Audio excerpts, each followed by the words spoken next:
Hello! On se retrouve pour la deuxième partie de la vidéo. Comment j'ai acheté mon premier appartement. Aujourd'hui, nous allons voir les différentes étapes que j'ai dû suivre pour pouvoir acquérir mon premier bien à Nice. À tout à l'heure!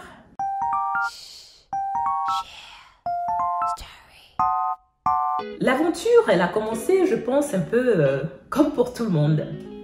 Je l'ai déjà dit peut-être, mais en tout cas, je viens d'une famille assez modeste. Une famille où ni mon père ni ma mère n'étaient propriétaires. Où pour moi, c'était même pas des choses dont j'avais conscience en fait. J'avais souvent entendu parler des personnes autour de moi en disant pourquoi mettre de l'argent dans un loyer? Pourquoi ne pas plutôt acheter pour pouvoir demain être propriétaire? Donc la première chose que j'ai faite, comme beaucoup de gens je pense, c'est que j'ai été voir ma banque. J'ai été voir ma banque en demandant quelle est ma capacité d'emprunt. Jusqu'à combien je pouvais aller pour pouvoir acquérir un logement, un appartement.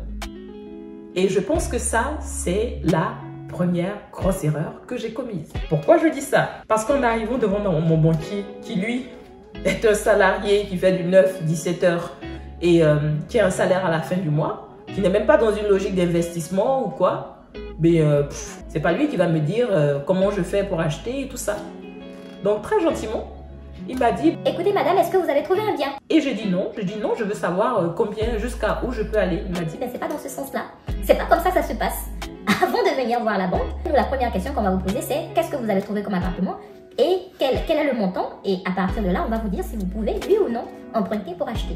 Je dis ok, d'accord, donc ça veut dire que je dois faire des recherches avant de venir voir la banque. Mais comment est-ce qu'on fait pour chercher un appartement? Est-ce que je m'assois chez moi, je prends se loger? À l'époque, on n'avait pas internet avec toutes les informations, comme ça, on avait encore beaucoup de boutins et tout ça. Est-ce que je fais ça? Est-ce que je vais dans une agence immobilière? Comment je fais? Et donc, j'ai commencé à parler autour de moi en disant, je veux acheter un appartement et tout, mais je ne sais pas du tout comment on fait et tout. Et j'ai une amie à l'époque qui travaillait chez, sans faire de publicité, meilleurtaux.com, donc dans une agence de courtier. Je suis allée la voir en disant, j'ai besoin d'aide, je veux acheter, mais je ne sais pas comment on fait et je ne sais pas jusqu'où je peux aller. Donc, elle m'a dit, il n'y a pas de souci, on peut calculer ta capacité d'emprunt et puis on te dira qu'est-ce qui sera la meilleure option, le montant et tout ça. Donc, elle m'a donné une liste de documents à lui retourner, notamment mes bulletins de salaire, mes avis d'imposition. En tout cas, les documents qui lui permettaient de connaître mes revenus, de connaître ma capacité, surtout de remboursement. Parce qu'il faut savoir que la banque, ce qu'ils veulent savoir, c'est est-ce que vous allez pouvoir rembourser l'emprunt que vous faites. C'est vraiment ça qui les intéresse. Donc, j'ai fait cette démarche avec elle et là-bas, j'ai découvert que je gagnais pas suffisamment pour pouvoir bénéficier d'un emprunt qui me permettrait d'acheter un logement de 2 pièces minimum. À l'époque, je gagnais 1800 € net par mois. 1800 € parce que j'avais des primes et tout ça qui tombaient. Donc, les courtiers ou les banquiers, tout le monde fait un lissage. Hein. Ils font un lissage en fonction de tout ça pour voir jusqu'à combien. Et la capacité d'emprunt, la capacité d'endettement, ça n'a pas changé, ça a toujours été de 33%.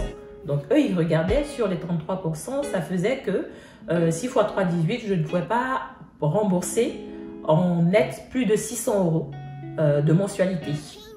D'où sortez-vous avec une pareille information? Donc, comment est-ce que j'allais faire pour pouvoir avoir suffisamment d'argent pour pouvoir acquérir un bien avec 600 € de mensualité? Quand je suis sortie de là, je me suis dit, est-ce que je pars sur le montant qui m'est alloué pour pouvoir faire ma recherche?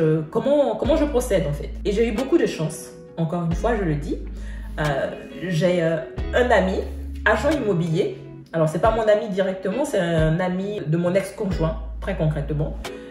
Mon ex-conjoint me dit, écoute, il y a Patrick qui est agent immobilier, va le voir, peut-être que lui, il peut t'aider pour pouvoir trouver quelque chose. Donc, je vais le voir et je lui explique ma situation. Et il me dit, il n'y a pas de souci, on va faire tout le travail ensemble. Mais vraiment, comme je vous dis, j'ai eu beaucoup de chance parce que il m'a orienté vers une courtière que je salue ici d'ailleurs, si elle regarde ma vidéo à tout hasard, Linda Fella, elle a d'ailleurs une agence aujourd'hui de courtier. Je ne fais pas de publicité, mais je suis reconnaissante, hein, je veux le dire. Qui, quand elle m'a reçue, m'a dit... Il n'y a pas de souci, on va aller au taquet, mais vraiment, on va faire en sorte de trouver quelque chose pour la maman solo que tu es, pour que tu puisses être dans un environnement où tu vas élever ton enfant tranquillement. C'est comme ça que ça a commencé. Patrick a pris mon dossier et il a commencé à faire une recherche sur un montant de 150 000 € d'acquisition. Le montant du bien que j'allais acquérir devait être en dessous de 150 000 €. Et il m'a dit, il n'y a pas de souci, on va faire le maximum. Concrètement, j'ai commencé les démarches de recherche en octobre 2013. Et au moment où j'ai eu les clés dans les mains, on était le 7 mai 2014. Donc, ça a pris depuis le mois d'octobre jusqu'au mois de mai. A few moments later. Et donc, ça a pris 9 mois. Vous imaginez un peu? Comme une grossesse. Maintenant que je le dis, hein, effectivement, ça a pris 9 mois. On m'avait prévenu, on m'avait dit, oui, ça met entre 6 mois, entre 3 et 6 mois pour pouvoir trouver quelque chose et tout ça. Mais pour moi, ça a pris 9 mois. 9 mois parce que je partais complètement de zéro. Donc, Patrick s'est chargé de faire les recherches et à chaque fois qu'il trouvait quelque chose qu'il estimait qui était dans mes critères, parce qu'il m'a demandé mes critères, moi, j'ai toujours été amoureuse des logements anciens. Pourquoi? Je vais vous dire une chose, mais ça m'appartient à moi. Hein. J'ai toujours rêvé d'habiter dans un appartement où il y a du parquet au sol, mais du parquet, du bon parquet, du chêne bien massif. Quelle grâce! Et surtout de la hauteur sous plafond. Non, c'est bon. Et quand je passais dans Nice, que je me baladais, je voyais tous ces immeubles bourgeois. Je les trouvais magnifiques. C'est pas encore du haussmanien, mais ce sont des immeubles bourgeois, mais c'est très cossu. Et je disais, Patrick, pour moi, l'appartement rêvé, ça serait un truc avec du parquet au sol, une bonne hauteur sous plafond, de la moulure si possible, pourquoi pas. Mais en tout cas, voilà, voici ce que je veux comme critère. Et je veux surtout qu'il soit lumineux. Je vous le dis, j'adore, on adore tes dieux. J'avais que ça comme critère et il a dit OK. Ensuite, il va trouver un appartement. Il va me faire visiter cet appartement. Ça a été le coup de cœur tout de suite. J'ai trouvé un 2 pièces avec parquet au sol, bien sûr, du merisier en quinconce. Un appartement de 44 mètres carrés, un 2 pièces où la chambre et le séjour avaient quasiment la même taille. Tout de suite quand je suis rentrée, je me suis dit « J'aime bien! C'est bien !» C'est ici qu'on va vivre, mon fils et moi. Mon fils sera dans la chambre et moi, je vais occuper le salon. Je vais aménager ça de cette manière-là. Et cerise sur le gâteau, il y avait un petit balcon. Vous savez quoi? J'avais pas de vis-à-vis. Une vue, complètement dégagée. Et donc, le dimanche matin, on pouvait prendre notre petit café au balcon. Et puis, je regarde et elle me dit... Par contre, il faudra surtout pas ouvrir la porte-fenêtre. Il ne faut pas y accéder. Et je dis pourquoi? Et quand je m'approche, je vois qu'on est dans le vide en fait. Si on ouvre la porte-fenêtre, on est dans le vide. On est au 8e étage, hein, je vous rappelle. Et moi, j'ai un gamin qui a 5 ans. Donc, je lui dis, mais comment on fait? Ça veut dire qu'on n'ouvre jamais ici s'il fait chaud ou si on veut... Elle me dit... Ben non, en fait, l'ancienne locataire, elle vivait seule, donc elle faisait avec. Il n'y avait pas grand monde. C'est un appartement au 4e étage. Donc, j'étais vraiment en hauteur. Et le dimanche, il n'y avait pas beaucoup de circulation, malgré la situation, parce que c'était à l'angle d'un boulevard et d'une très grande rue. Alors, donc je trouve cet appartement. Je dis, moi, c'est celui-ci qu'il me faut, c'est cet appartement et tout ça. Et on dit, bon, maintenant, on va commencer la négociation. Donc, une fois que j'ai trouvé l'appartement, je vais voir Linda, avec qui on se pose, on refait les calculs et elle me dit, voilà, voici la mensualité et tout. J'étais vraiment au taquet. Et j'ai dit, ok, je vais vous dire une chose. Quand on est novice, c'est vraiment compliqué. Franchement, prenez le temps de vous documenter, de vous renseigner. Parce que je me retrouvais devant le courtier. Je me retrouvais devant l'agent immobilier. Je me retrouvais devant des professionnels qui, quand ils me parlaient, en fait, je les regardais. La moitié de ce qu'ils m'avaient dit, je n'avais pas compris. Et l'autre moitié, eh bien, j'avais oublié. Je rentrais chez moi, j'avais la tête comme ça. Je m'en souviens encore. C'était pénible. Et je me disais quand même, il faut y aller, il faut y aller. Plusieurs fois, j'ai failli abandonner. Parce qu'à un moment, on se dit, mais pourquoi je fais ça? Pourquoi je fais ça? Quand on fait les calculs, les montants qu'il va falloir rembourser tous les mois, je me dis, mais... ça fait beaucoup là, non? Comment je vais faire? Et j'ai été vraiment, vraiment soutenue. Et ça, c'est très important. Quand vous voulez vous lancer dans une aventure pareille, il faut que vous ayez un entourage qui vous soutient, qui vous comprend, qui vous conseille. Et ça fait partie d'une des choses dont vous allez vraiment avoir besoin pour emprunter le chemin de la liberté financière. Sachez vous entourer. Et moi, je remercie vraiment l'univers, le ciel, je ne sais pas qui vous voulez, de m'avoir permis de rencontrer le chemin de plusieurs personnes. Mes très, très, très, très bonnes amies que j'appelle mes sœurs aujourd'hui. Je vais quand même les citer, j'ai envie de les citer. Et est-ce que je passe à la télé? Olga, Astou, Jojo. Il y a eu aussi Aurélia, elle qui était ma responsable d'équipe au travail, mais qui était aussi une amie à côté, qui ont été là pour me donner des conseils, pour me dire, voilà, quand un agent immobilier te dit telle chose, ça veut dire ça. Vas-y, ne recule pas, continue, tu es sur la bonne voie, avance, avance. Parce que je vous assure que plusieurs fois en faisant mes calculs, je me suis dit non, je laisse tomber.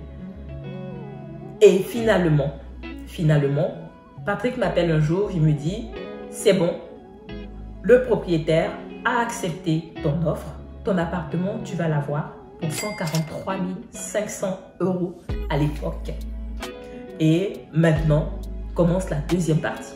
Et oui, une fois qu'on a visité, qu'on a choisi l'appartement, qu'on a fait son offre et que le vendeur a accepté l'offre, il faut maintenant trouver le financement.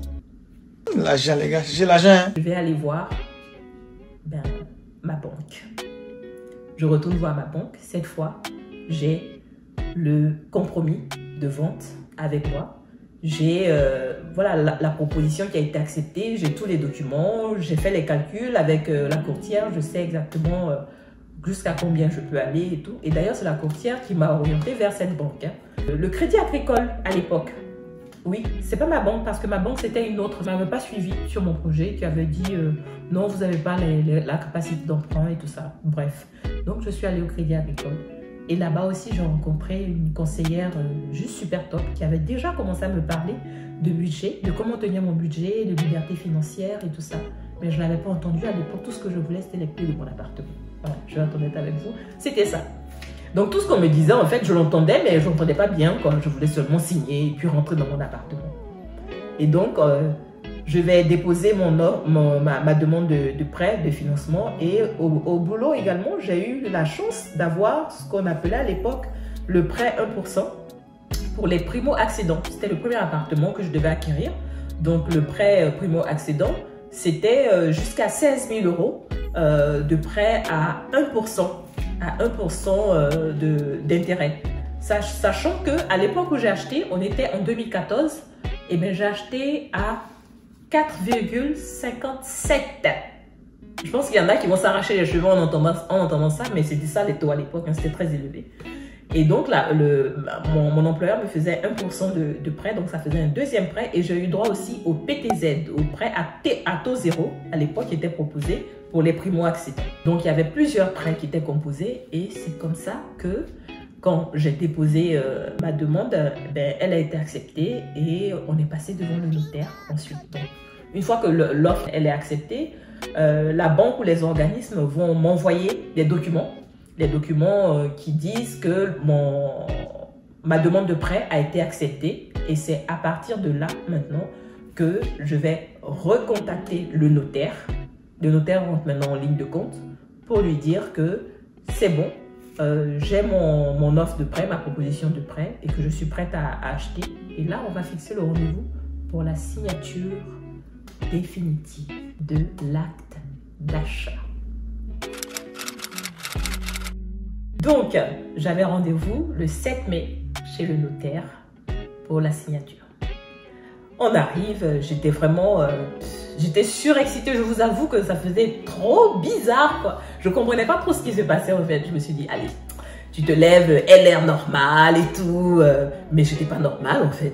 Dans ma tête, il y avait un truc qui se passait qui disait, mais tu es en train de passer à un cap supérieur là. Tu passes de locataire à... Non, attention, il faut que je vous raconte vraiment d'où je suis partie. Avant d'arriver à Nice, j'étais hébergée chez une amie. D'abord, on était en colocation. Ensuite, j'étais hébergée chez elle. Donc, quand elle est partie, c'est moi qui ai pris l'appartement. Donc, en fait, je payais... Je ne savais pas ce que c'était que de payer un loyer. Et ensuite, je me suis retrouvée chez le père de mon fils. Donc, je payais toujours pas de loyer. Ensuite, je me suis retrouvée à être locataire pendant 1 an, en fait, à tout casser. Et puis, tout d'un coup, je suis propriétaire. Ok. Je vais à la signature, on me réexplique tout ce qui va se passer et tout. Bien entendu, la moitié, je ne comprends pas. L'autre moitié, j'oublie. Mais ce que j'ai retenu, c'est que ce jour-là, on m'a remis les clés de mon appartement. On m'a remis l'acte de vente. Donc, il disait que j'étais propriétaire à partir de cette date-là. Comment vous dire? Quand je suis sortie de là, j'ai appelé ma soeur, j'ai appelé mon frère pour leur dire « Je viens de faire une chose que je ne savais pas que je pourrais faire un jour. Je suis propriétaire de mon appartement, de ma résidence principale à Nice. » J'étais trop fière de moi. J'ai même fait la fête, je vous avoue. S'envolement, sagacité, décalé couvé. Ouais. J'ai fait un repas, on s'est posé, on a mangé, j'étais trop contente. Et j'ai dit, allez, c'est parti, tu rentres dans ton appartement. Ce que je ne vous ai pas dit, c'est que j'avais les yeux fermés en fait. Et c'est pour ça que je pense que il faut bien entendre dans les vidéos que je fais. Je parle toujours des erreurs que j'ai commises et que je voudrais éviter à ceux qui sont novices de faire. Par exemple, dans cet appartement, il n'y avait pas de double vitrage. À l'angle d'un boulevard et d'une rue très passante au 4e étage. Imaginez un peu la première nuit dans cet appartement. Je n'ai pas dormi. En fait, la première semaine, je n'ai pas dormi. Le matin, je me levais, j'étais fatiguée. J'arrivais au travail, j'avais presque les larmes aux yeux. Je me disais, mais qu'est-ce que tu as fait? Qu'est-ce que tu as fait? J'entendais tous les bruits de la rue. Et j'ai découvert que à partir de minuit ou 1h, j'ai tous les frères de la diaspora du monde entier qui mettent la musique à fond dans leur voiture. Mais je ne dormais pas. Et là, commençait une deuxième partie, difficile encore à surmonter. Il fallait trouver un artisan, il fallait faire des devis et trouver de l'argent pour faire le double vitrage. Alors, je vous rappelle que j'ai acheté dans l'ancien un appartement avec parquet au sol dans un immeuble bourgeois, belle hauteur sous plafond. Donc, qui dit immeuble bourgeois, appartement ancien, dit porte-fenêtre de 2,80 m. Donc, imaginez un peu le coût du double vitrage à l'époque quand je présentais aux artisans. Eh bien, les devis, ça variait de 4 000 à 6 000 euros, que je n'avais pas évidemment, puisque j'avais fait tous les fonds de tiroir pour pouvoir acquérir cet appartement. Donc, où est-ce que j'allais trouver l'argent? Je suis allée emprunter de l'argent. Heureusement, autour de moi, j'avais du monde. Et comme je dis toujours, vraiment, j'ai toujours eu beaucoup de chance. J'ai un couple d'amis qui m'a prêté de l'argent sans intérêt et qui m'a dit, tu prends ton temps pour rembourser. Mais fais ça, fais le double vitrage, sinon tu ne pourras pas vivre dans cet appartement-là. Mais ne sors pas de là. Et donc, j'ai fait le double vitrage. Et enfin, j'ai pu commencer à profiter de mon premier appartement avec mon fils. Et voilà, c'est de là que tout est parti. J'espère que dans ce récit, vous avez eu des réponses à des questions que vous vous posez.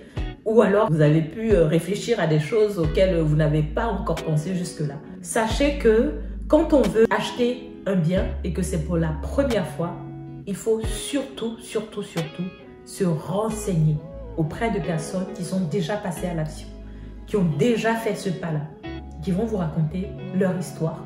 Et en fonction de ça, vous allez tirer des leçons, vous allez éviter quelques erreurs. On est en immobilier. La moindre erreur vous coûte des milliers d'euros. Vous m'avez entendu? entre 4 000 et 6 000 euros de devis pour refaire le double vitrage. Et encore, je pense que j'ai eu de la chance. Il n'y a pas d'autres vis cachées. Voilà, c'est mon histoire. On se retrouve plus tard pour vous raconter comment j'ai transformé cet appartement, cette résidence principale en investissement locatif. Surtout, n'oubliez pas, si vous n'êtes pas abonné, abonnez-vous, likez, partagez cette vidéo. À bientôt!